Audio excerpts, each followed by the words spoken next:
Hi North Bay, this is Mrs. Powers and I'm here with your lesson for history this week. We are going to be doing lesson number 35 and it's called the Iconoclast Controversy. So let's see what that's about. Excuse me. We've studied a lot about religious persecution in this book. In most cases, it involved people of different faiths attacking each other. For example, Saul persecuted the early Christians because he was a devout Jew. Tribes in Arabia tortured the early followers of Muhammad, and militant Muslims killed both Jews and Christians for speaking against Allah. Well, if it's not terrible enough that people of one faith would persecute people of another faith, you'll learn today that some faiths even persecuted their own. This is never clearer than during the Iconoclast Controversy. This is a tragic time in history when Christians fought against other Christians over the issue of idolatry. Some were tortured and killed in the dispute. Let me explain. Long before Christianity spread to Europe, people practiced idol worship. In fact, the worship of idols was prevalent in the very earliest of time. The first clear example of it in the Bible is found in Genesis 31:19, when Rachel stole her father's household gods. They were actual objects that people worshipped. In the Old Testament, the Lord instructed the Israelites not to worship idols. He said through Moses in the Ten Commandments, "You shall have no other gods before me. You shall not make for yourself a carved image, any likeness of anything that is in heaven above, or that is in the earth beneath, or that is in the water under the earth. You shall not bow down to them nor serve them. For I, the Lord your God, am a jealous God." That's Exodus 20:3-5. Well, despite God's commandments, many people over the ages worshipped idols, including the Jews, who were forbidden to do so. The Greeks and Romans were especially known for idolatrous pagan practices and superstitions. That means they would treat with reverence or worship things that were symbolic of their many mythological gods and goddesses. Rome and Greece were full of temples and shrines that reflected these beliefs. As Christianity spread throughout Europe in the Dark Ages, the pagan beliefs of the Romans and the Greeks were challenged. In choosing to follow Christ, many new converts to Christianity gave up pagan idol worship. Jesus said he came to fulfill the law, and the law clearly said not to worship idols.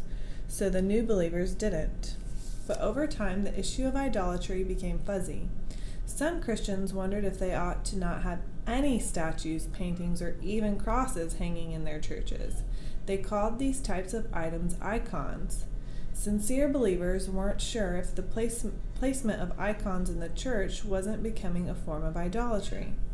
Or they wondered, were these sacred images just symbols to remember Christ by? Were people beginning to pray to the icons instead of God? These were the concerns of the church leaders.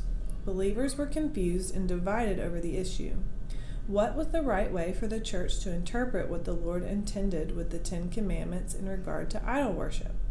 Well, I'm not going to try to answer that question because, to some extent, churches still don't agree on the matter. But I am going to tell you what happened in some churches during the Middle Ages.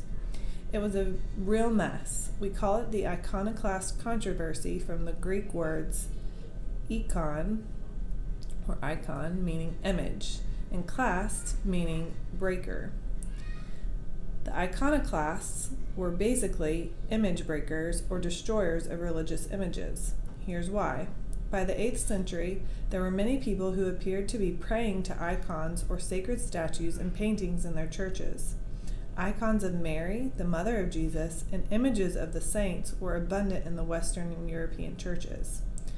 Western churches refers to those in the Old Western Roman Empire. Eastern churches refers to those in the Byzantine Empire. People were known to bow before these images, kiss them, leave flowers at them, and burn candles and incense in front of them. It gave the impression to some church leaders that people were begging and bartering for miracles from their saints. Of even greater concern to church leaders was the custom of people carrying trinkets that were symbolic of the Christian faith as if they were good luck charms. In the Greek cities where paganism once flourished, Homes, shops, furniture, and even clothes were decorated with Christian relics for good luck, so to speak. They were used to pray for protection against famine, floods, war, and disease. The lower church leaders claimed these were innocent images and not idols, but the common people may not have understood the difference between their practices and the Greek pagan practices around them. Well, a certain Byzantine emperor named Leo III thought that all this imagery was quite superstitious and completely irreverent, and he decided to do something about it. In 726, he ordered, through an edict, that all the statues in the churches be removed and that pictures of the saints be painted over with whitewash. He did allow a plain cross to hang where the paintings and statues had been. Though his actions may have stemmed from genuine concern, to some Christians this was an outright persecution. Though high church leaders agreed with Leo, the lower church leaders, like the monks, were furious with Leo for his order. They felt they were being deprived of their freedom to worship. Rioting broke out in Constantinople, and some officials who were working on the removal of the images were trampled to death. Troops were called in to quiet the rioters. Those who interfered were killed. It was a terrible episode of Christians hurting other Christians. Riots also broke out in Greece and Italy over the iconoclast movement. The Greeks went so far as to send a fleet of warships to the capital in protest of the iconoclasts. Leo had the fleet destroyed, and he imprisoned the Greeks who were behind the protest. When Leo died in 741, most churches ignored the edict and went back to having their icons. But tension rose again when Leo's son Constantine V picked up where Leo left off. The force that Leo had shown in issuing his edict was mild compared to that of Constantine. It seems that Constantine was ruthless over the matter. If he found that monks were resisting the edict, he had them tortured. Monks had their eyes torn out, their tongues removed, and their noses cut off. At least one patriarch was beheaded.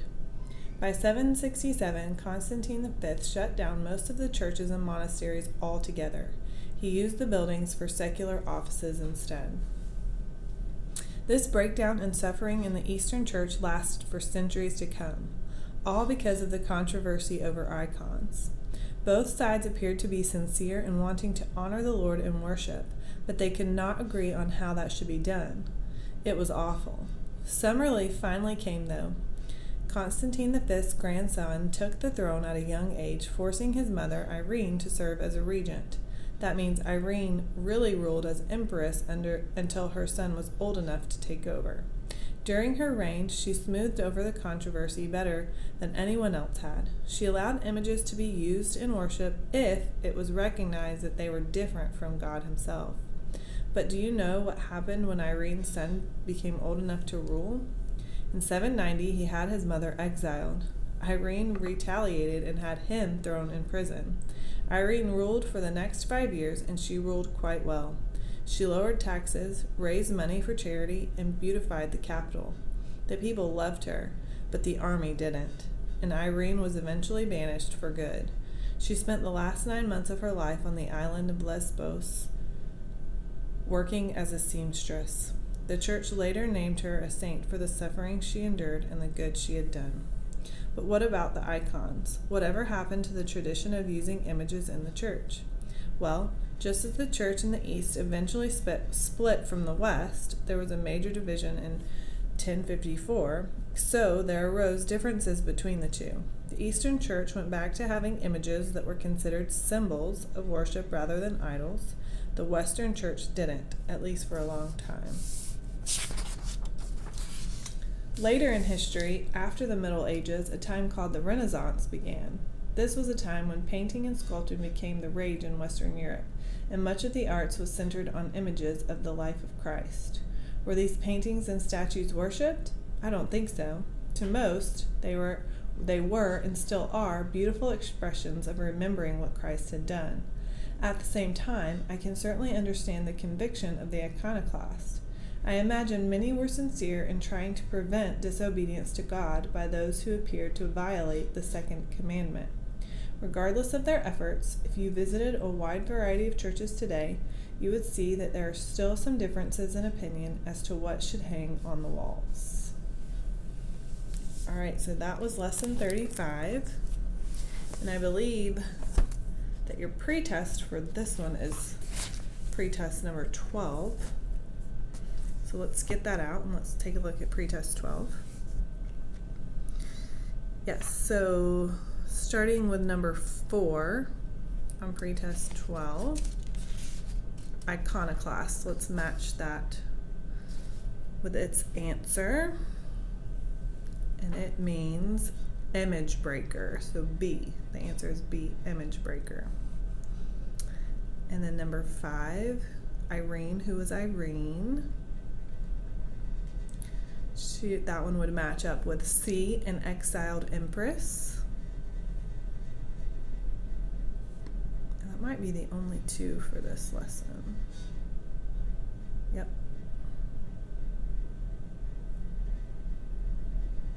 Yeah, so it's just those 2. So number 4 and number 5 on pretest 12.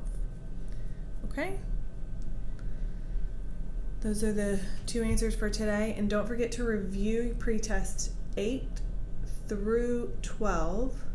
You'll have a quiz on it on Thursday. Okay? So look over those things. And I hope you guys enjoyed this lesson, and I look forward to seeing you next week. Have a great week, guys.